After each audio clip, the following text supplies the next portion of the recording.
ինչ իրավիճակ է կա։ Իրավիճակ չի, այսպես ասեմ։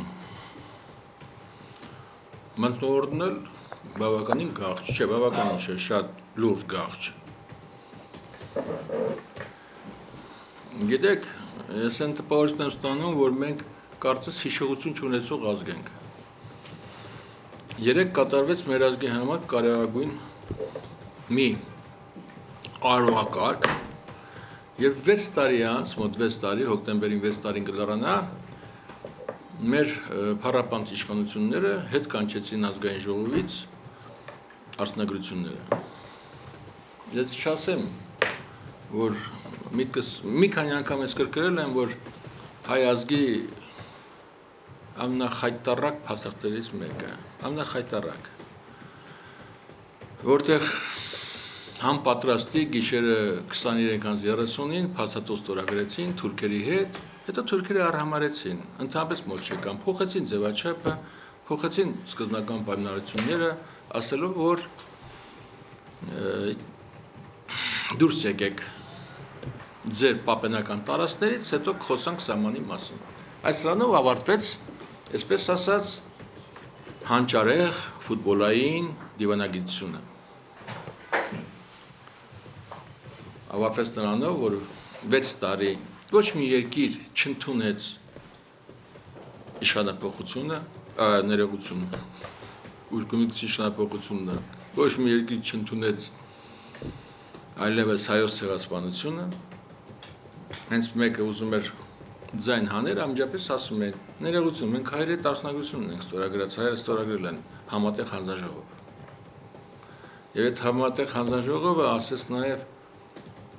3-4 օրը, մի քանի օր առաջ Էրդողանը զգուշացրեց, որ մենք գործընթաց ենք սկսել, դա խանգարում են եւ ամբողջ մեղքը բարձեց մեր բազմաչարչար սփյուռքի վրա, որ սփյուռքն է խանգարում մեր այս բարեկամությանը սրանց հետ։ Ես մի բան գիտեմ, որ իհարկե թուրքերի մեջ կան պայծառ մարդիկ, շատ, որոնք հիշողություն ունեն, որոնք ներողություն են հայցում հայ ժողովրդից, բայց մեծամասամբ այսօրվա Էրդողանի գլխավորությամբ նրա վերջի քայլը ստորագույն եւ նա համարձակվեց, ես Սերժ Սարգսյանի նկատմամբ չունեմ,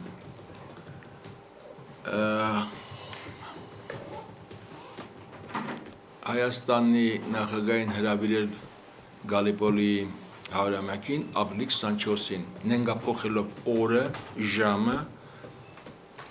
մարտի 18-ը կամ ապրիլի 25-ը, հատուկ, որպեսզի ողջ աշխարհի աչքի առջև կրկին մեզ օծի խայթոց հասցնի, մեր ազգին։ Մենք էլ գնում ենք դեպի 100-ամյակ։ Ցեղասպանության 100-ամյակն է, ապրիլի 24-ին, եւ գնում ենք խայտառակ բեռու բարձով, շարունակական ծեծ ու ջարդ, մարդկանց վրա հարձակումներ,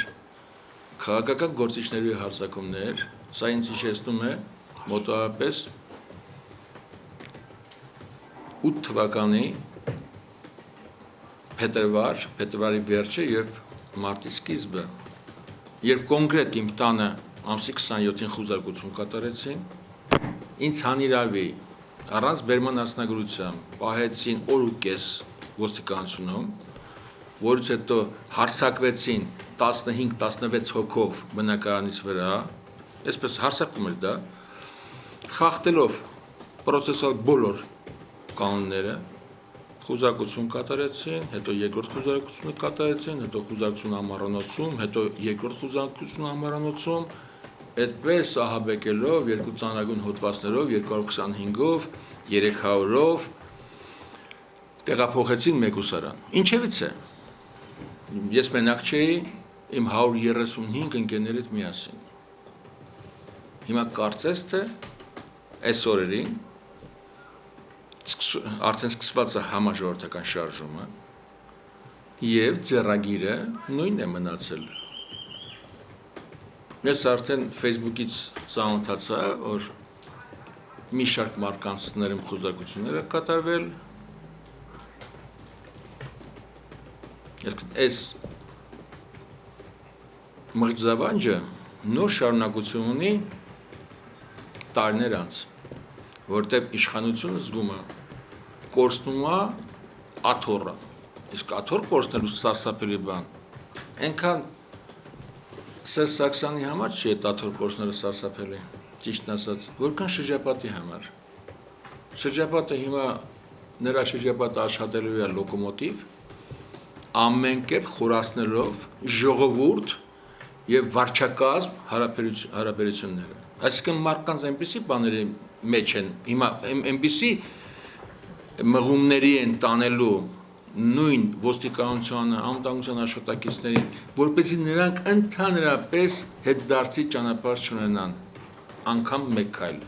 Խնդիր համար առաջին, այսօր իշխանությունը դա է լուծում։ Եվ ասեմ, ես ձեզ մի պատմությունից մի օրինակ եմ ցանկանում բերել,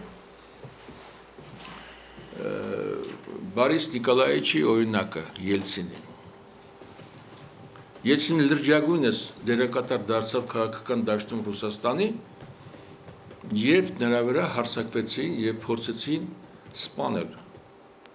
Բորիս Նիկոլաևիչին։ Խփեցին գլխին,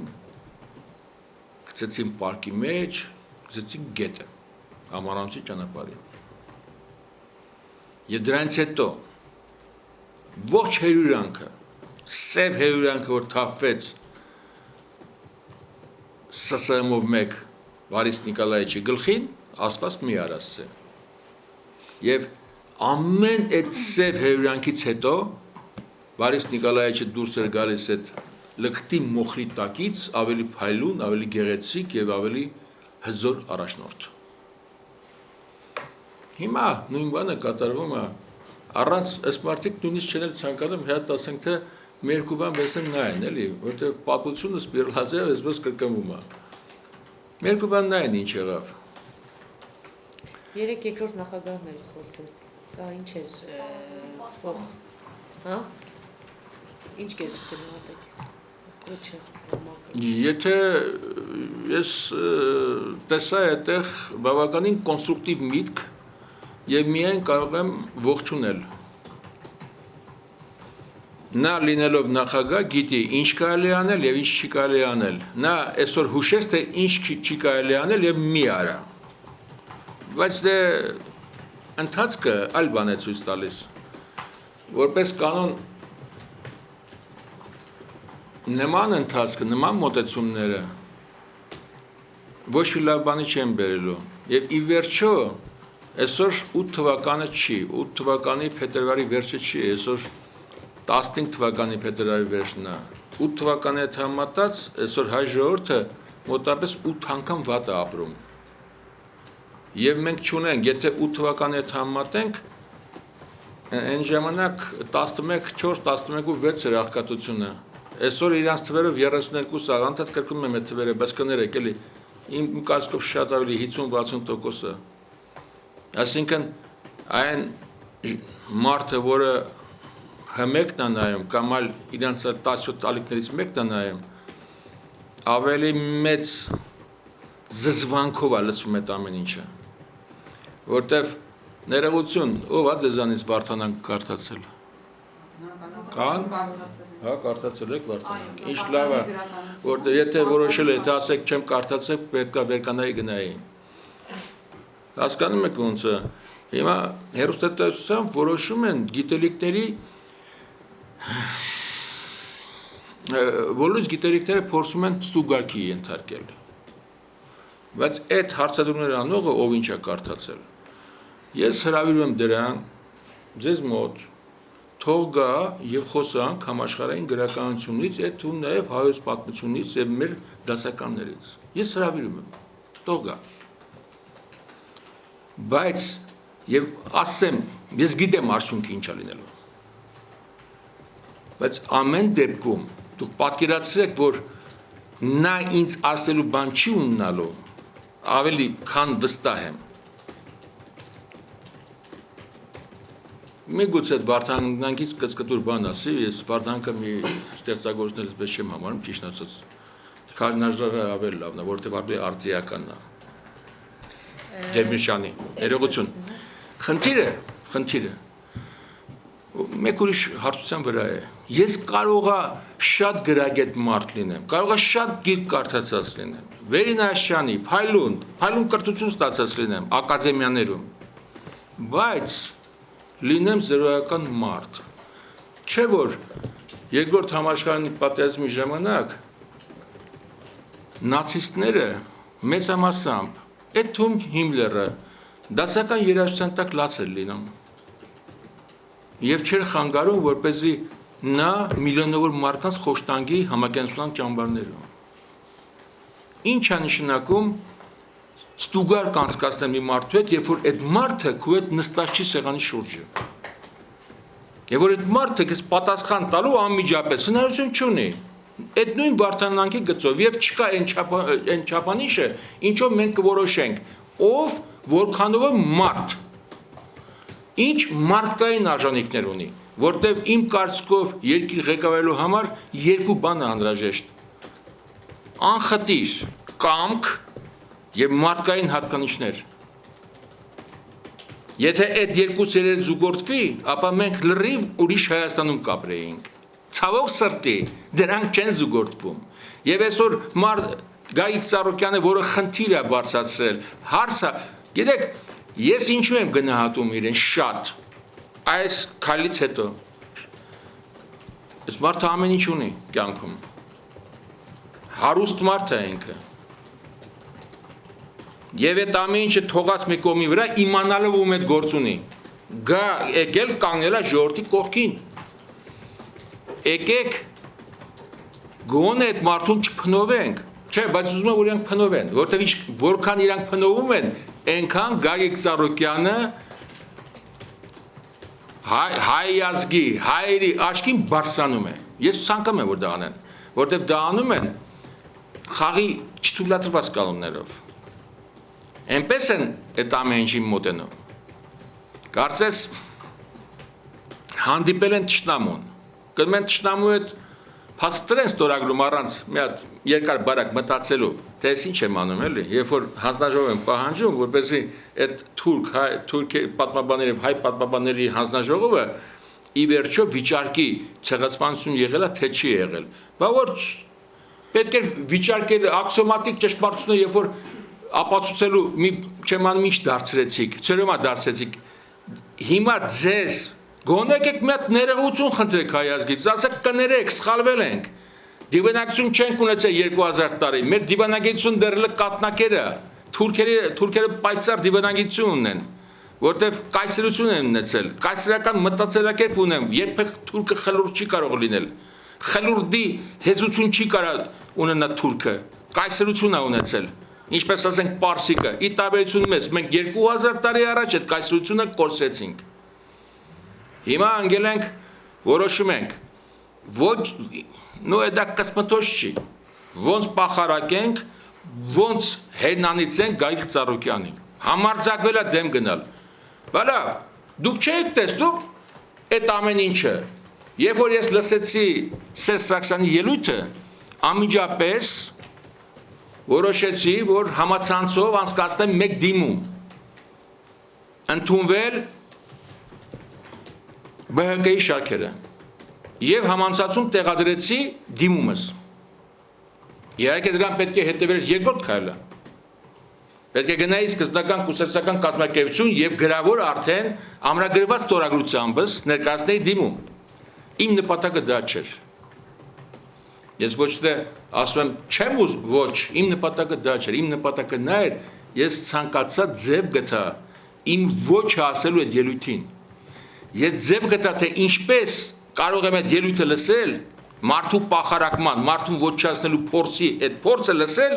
եւ ես որպես քաղաքացի ներկայացրեցի դրան ի պատասխան որ այսքան չխոսամ այսքան աուդիտորիա չկար ժամանակ չկար խոսալու դիմում ներկայացրեցի հարցը դա չի ես մեխանիկորեն կդառնամ ԲՀԿ անդամ թե ոչ իհարկե այսպես ասեմ իմ կարգավիճակը շատ ավելի շահական է քան ցանկացած կուսակցականի վիճակ ես ցանկուսակցական եմ եւ իմ մտքերս կարող եմ շատ հանգիստ արտահայտել եւ ցանկանամ, որ աուդիտորիայում ցանկանամ եւ ինչպես ցանկանամ։ Իսկ կուսակցականը միշտ որոշակի սահմանների մեջ է գործում եւ դրանից դուրս գալու իրավունք չունի։ Քանզի ընդունելը կանոնադրություն է կուսակցության։ Այնպես որ անկեղծ եմ ձեզ հիմա պարզ ասեմ, ես սկզբնական կուսակցական կազմակերպություն դիմում չեմ ներկայացնելու շարքեր ընդունվելու համար, բայց ինձ համարեք ԲՀԿ-ի անդամ։ Եվ որքան այս ամեն ինչը խորանա, այնքան լուրջ վերաբերվեք դրան։ Ես ներողություն նորից պարզաբան եմ, որպեսզի ես դառնամ լիիրավ կուսակցության անդամ, ես պետք է գրավոր ներկայացնեմ ամրագրելով իմ դիմումը ստորագրությամբ ներկայացնեմ սկզբնական կուսակցական կազմակերպությանը։ Ես ընդհանուր եմ դիմել։ Ես հայտարարություն եմ կատարել այդ մասին։ Ինչպես։ Խոսքը գործ չի։ Գործը, բա հիմա ինչ եմ անում, գործ չեմ անում հենց հիմա։ Ինչո՞վ եմ զբաղված։ Լրջագույն գործով։ Այնպես որ խնդիրը դա չի, խնդիրը այն պրոտեստներ ներքին եւ լսեցի թե ոնց կարող են մարդու հետ բարեկամ լինել, հետո ոնց կարող են հարձակվել եւ հանիրավի սևացնել։ Դա մի դիտարկում եւս կապված Վարդանանքի հետ։ Եվ որ սրանք գելուտ են ունենում, եւ որ որոշում են վեր կանան եւ սես թիմով սևացնեն Ծառուկյանին, ամեն կերպ, դե փորձեր են լինելու, արդեն գիտենք, որ երկու հոգի, երկու պատգամավոր հրաժարվել են, մամուլի շեմ որքանով է դա իրականություն, Յում են ներկայացրել, դե այդ ամեն ինչ կլինի, բայց 100,000-անոց կուսակցնում մի երկուսը ընդհանրապես թիվ չեն, այդ առաջինը։ Երկրորդը, սա կրիզիսը, կրիզ նշանակվում է ինքնամաքրման պրոցես է գնում, եւ այս կրիզիսի մեջից ԲՀԿ-ն ավելի առողջ, ավելի առույգ, ավելի կայտար դուրս կգա։ Եվ ավելի հզոր դուրս կգա ճնշումներից հետո, որտեվ կազատվեն բալաստից, կազատվեն են կասկածողներից, կմնան հիմնականում մարդիկ, ովքեր մարդիկներ են, ովքեր իրվապես կուսակցականներ են։ Ինչ եք կարծում այս գիշերվա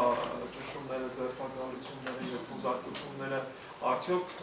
տպավորություն չեն թողնում նրա, որ իշխանությունը փորձում է կանխել ուրբաթ-օրականալի հարավակը եւ դիտմամբ փորձում է ճնշել այն մարդկանց, ովքեր կարող են իրենց հետ զանգվածներ բերել հրապարակ։ Գիտեք միանշանակ։ Սա միտված է ուղղակի, սա ահաբեկություն է։ Ուրիշ անուն տալ այս գործողությունին չեմ կարող։ Կասկանում եք, ասենք Գալիկ Ծառուկյանը հայտարարեց, որ ինքը ժողովրդի կողքին է եւ անմիջապես այնտեղ թիմակիցները ստացան խոզարկություններ։ Անմիջապես ուրեմն բռնություններ կլինեն։ Մարդիկ կլինեն, այդ բռնությունների մասին չեն խոսա, բայց այդ ամեն ինչը կլինի։ Ցավոք սրտի մենք մի երկրում ենք ապրում, որ առանց դրանց իշխանապողություն չի լինելու։ Մենք պետք է համբերությամբ զինվենք, հավատանք մեր գործին,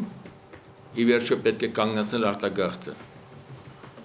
Պետք է պահանջենք, թե որտեղ է մոտ 5 միլիարդ 200 միլիոն դոլարը։ Թե ինչ եղավ լավ,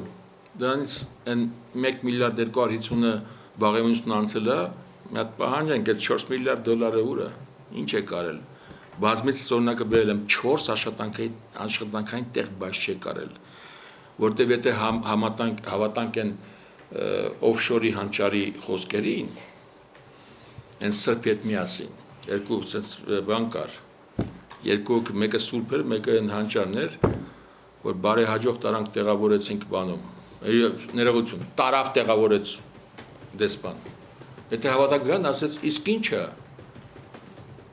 մենք գործողություններ անենք, ի նպաստ ժողովրդի, որ կանգնեցնենք արտագաղթը, սրանք էլ հեղափոխություն անեն, այսինքն այս ամեն ինչը ծրագիր է, որը ջարդվում է հայ ժողովրդի գլխին, իսկ ծրագրի դեմ ըմբոստացող մարդկանց պետք է կատարեն հանիրավի գործողություններ, ինչը որ հիմա կատարվում է։